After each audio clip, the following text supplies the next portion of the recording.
Question number मनोहरे की book से है और 10 नंबर का क्वेश्चन है। तो ये वाला क्वेश्चन हर साल आपके पेपर में आता है। इससे मतलब ये नहीं आएगा, इससे रिलेटिव कोई आ सकता है, इस एक्सरसाइज से जरूर आता है और लॉन्ग में ही आता है। तो ये हल कैसे करना आज बिल्कुल कम शब्दों में आपको बताएंगे और बहुत अच्छे तरीके से बताएंगे। अगर जहाँ कहीं पे आपको दिक्कत है वहाँ पे आप कमेंट करना, हम आपको दोबारा समझा देंगे, ठीक है। सबसे पहले ये वाली संख्या लिख लो आप। लिख लिया। इन्होंने लिखा है कि ये संख्या अपरिमेय है, लेकिन आप क्या लिखो, आप मान लो, मैथ के स्टूडेंट तो भाई मानना तो पड़ता है आपको, तो माना एक परिमेय संख्या है, ठीक है। हमने क्या मान लिया, हमने ये मान लिया कि मेरी ये परिमेय संख्या है, ठीक है। एक हटा दो तो भी ठीक है, ना लिखो, हटाओ कोई दिक्कत नहीं। माना ये एक अपरिमेय संख्या परिमेय संख्या है, इन्होंने ये लिखा था कि एक अपरिमेय संख्या है। आप क्या करो कि ये जो आ है ना, आ छुपा लो और पूरा लिख दो, कोई दिक्कत। पूरी यही बात हमने देखो यहाँ पे उतारी है, केवल इसका जो आ था ना वही छुपा लिया, देखो लिख लिया। अच्छा, अब क्या करना है आपको, इसी बात को दोबारा उतारना है, ठीक। अब बराबर में a अपान बी लिख लेना है। अच्छा, ये ए बी क्या है, ए और जो बी है ना,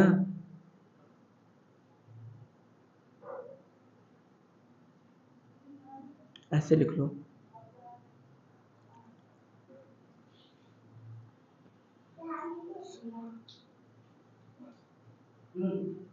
अभाज्य संख्याएं है, लेकिन आपका v है ना वो जीरो नहीं होना चाहिए, मतलब ये जो v है ना वो आपका जीरो नहीं होना चाहिए, ठीक। तो कैसे लिखा आपने, सबसे पहले आपने ये वाली बात लिख ली और यहाँ पे जो अपरिमेय लिखा था उसकी जगह पे आपने परिमेय लिख लिया। फिर आपने बराबर में ए भी लिखा। अच्छा, ए और बी क्या है, अभाज्य संख्या है, लेकिन आपका कभी भी जीरो नहीं होना चाहिए, मतलब इसके अपान में जीरो आप कभी नहीं लिखना, ठीक है। अब क्या करते हैं, इसे ऐसे ही लिख लेते हैं, ठीक है। ये जो चार है ना, ये चार इधर जब आप ले जाओगे तो माइनस का हो जाएगा, और आपको पता है मैथ के स्टूडेंट हो कि पक्षांतर करने पे क्या होता है, आपका चिन्ह बदल जाता है। यदि माइनस का है तो प्लस का हो जाएगा, प्लस का है तो माइनस का हो जाएगा। हुआ यूं, ये जो चार था उधर गया तो मेरा माइनस का हो गया। अब यहाँ पे भी आपका माइनस का है, यहाँ पे भी माइनस है, तो माइनस चिन्ह का क्या करें, भाग दिए दो, ठीक। माइनस चिन्ह का क्या करो कि भाग दे दो पूरे में। जब माइनस चिन्ह का भाग दोगे तो आपका यही हो जाएगा,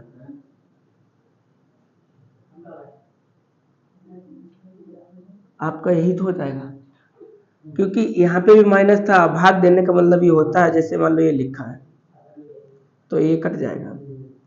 अब बराबर में ऐसे ऐसे समझ लो, चलो यही संख्या लिख के समझाए थे, जैसे ऐसे लिखा था आपका, ठीक, ऐसे लिखता है और हम क्या कर रहे हैं, माइनस चिन्ह का भाग दे रहे हैं, ठीक। तो माइनस माइनस कट जाएगा और ये माइनस कहाँ, यहाँ पे आ जाएगा, ये माइनस से माइनस कट जाएगा। तो कहने का मतलब यही हुआ कि ये यहाँ पे माइनस था तो माइनस माइनस क्या हो जाएगा, भाग दिए तो कट गया, तो प्लस का हो गया। ऐसे करके ये वाला माइनस ये वाला माइनस कट जाएगा तो प्लस आ जाएगा, और यहाँ पे क्या, ये माइनस आ जाएगा, इतना हो गया। अब बात करते हैं कि ये देखो अच्छे से लिखा है, ऐसे लिखा नहीं अच्छा लग रहा, ऐसे लिख लो, इसे आप ऐसे लिखा अच्छा लग रहा है, ठीक है। किया कुछ नहीं, इसको इधर ले आए और इसको उधर ले गए, ठीक, और इधर वाले को ऐसे उतार लो, ठीक है। देखो चार जो था वो इधर पे लिख लिया और ये जो ए अपान बी था वो इधर लिख लिया। अब क्या करो, इसके अपान में 1 कर लो, क्योंकि 1 करने से कोई इफेक्ट नहीं बैठता है, क्योंकि एक का जब आप गुणा भाग करते तो आपकी वही संख्या आती है, ठीक है। इसका इधर गुणा करो तो माइनस का 4 भी हो जाएगा, ठीक। कैंची गुणा कर दो, इसका इधर गुणा किया 4b हो गया, इसका इधर गुणा किया तो माइनस का a हो जाएगा। आपका एलसीएम क्या आएगा, v आएगा। आपकी भिन्न थी, आपकी भिन्न बन गई थी। ठीक है, अब बात करते हैं इधर वाले को, ऐसे लिख लो। ठीक, अब आपको ये भी पता होगा कि ये जो यहाँ पे होता है ये आपका गुणांक बोला जाता है, और गुणांक हमेशा कहाँ जाता है, अपान में। ये अपान में जाएगा ना 3b के, तो 3b हो जाएगा, कोई दिक्कत। अच्छा, यहाँ पे रीजन ये है ना कि आपके जो a और v है ना, ये क्या है, आपके a और जो v है ये आपके पूर्णांक हैं। ठीक है, तो दोबारा देखो एक बार। सबसे पहले आपने इतनी बात लिखी, ये वाली बात हमने यहाँ पे देखो लिख ली, और केवल अपने पास से हमने क्या माना, शब्द ही लिखा है। और ये आप इसको हटा दो, ये छुपा लो, इसके आ छुपा लो और पूरा ऐसे उतार दो। ठीक, जैसे जो कमज़ोर बच्चे हैं उन्हें समझने में दिक्कत होगी, मतलब नहीं हिंदी ज़्यादा याद कर सकते हैं, तो सबसे पहले आप क्या करो, इसे आप ऐसे उतार लो और इधर वाले को ऐसे उतार लो, केवल इसका आ हटा दो और पूरा लिख लो। ये इसके बराबर में अपन बी कर लो और लिख दो ए और बी के आपके सहअभाज्य संख्या है। लेकिन रीजन ये है ना कि आपका अपान में भी जीरो नहीं होना चाहिए। अगर जीरो हो गया तो फिर यह गलत हो जाएगा, तो जीरो नहीं आप लिखना। ठीक है, तो अब क्या किया हमने, ये जो 4 था ये 4 उधर ले गए। आपको पता है पक्षांतर करते हैं तो आपका चिन्ह बदल जाता है, तो 4 उधर गया तो आपका माइनस का हो गया। ये भी माइनस है, ये भी माइनस है, तो पूरे में माइनस चिन्ह का भाग दे दिया। ठीक है, पूरे में माइनस चिन्ह का भाग दिया, जो भाग देंगे तो आपका चिन्ह प्लस वाला माइनस का हो जाएगा, माइनस वाला प्लस का हो जाएगा।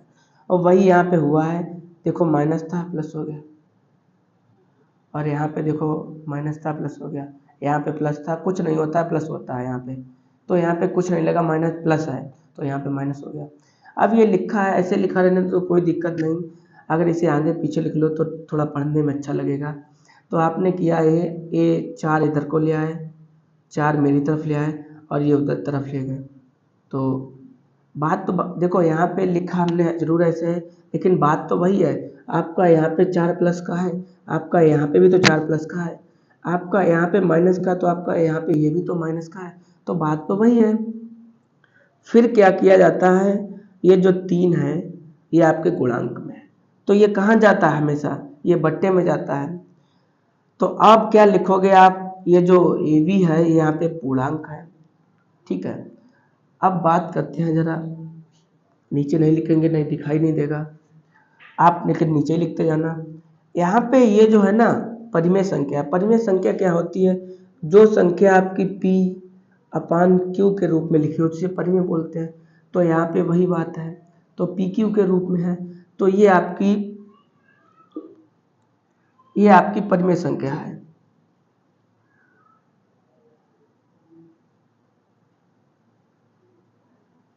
एक परिमेय संख्या है।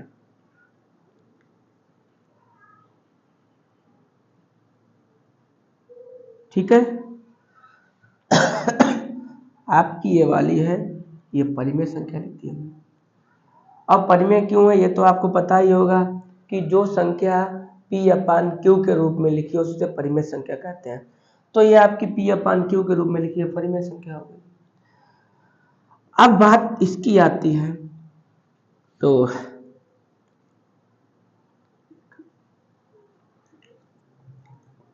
परिमेय संख्या है। क्यों है परिमेय संख्या, ये तो परिमेय है, ठीक है, जायज बात है, लेकिन ये आपकी परिमेय क्यों है, इसी बात का मेरे अंदर विरोधाभास है कि ये परिमेय है, ये कैसे परिमेय हो सकती है। तो इसी बात का मेरे अंदर विरोधाभास है, वही विरोधाभास हमारी कल्पना है या कमी है मेरी कि एक अपरिमेय संख्या है। ठीक है, मेरे अंदर ये विरोध है कि ये तो परिमेय, ठीक है, ये कैसे परिमेय हो सकती है, इसी बात का मेरे अंदर विरोधाभास प्राप्त हुआ, अतः ये अपरिमेय संख्या ही है। ठीक है, अब वही बात हम यहाँ पे लिखते हैं, परंतु इस तथ्य का विरोधाभास प्राप्त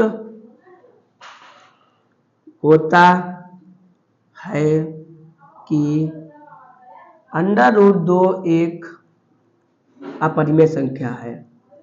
ठीक है भाई, मेरे अंदर विरोधाभास है या मेरी इस कल्पना की कमी है, ठीक है, या मेरा मानना ये गलत है, कहीं भी वर्ड लिख दो, लेकिन आप एक वर्ड ध्यान में रखो, ज़्यादा ध्यान करोगे तो कंफ्यूजन होगी आपको। ये मान लो आप ये परिमेय है तो ठीक है, ये P अपान Q के रूप में है, लेकिन आपकी ये नहीं परिमेय हो सकती है ना। तो बस इसी का लिए मेरे अंदर विरोधाभास है, तो वही हमने लिखा है, परंतु इस तथ्य का विरोधाभास है कि एक अपरिमेय संख्या है। हो गया, अतः 4√3 और 2 एक अपरिमेय संख्या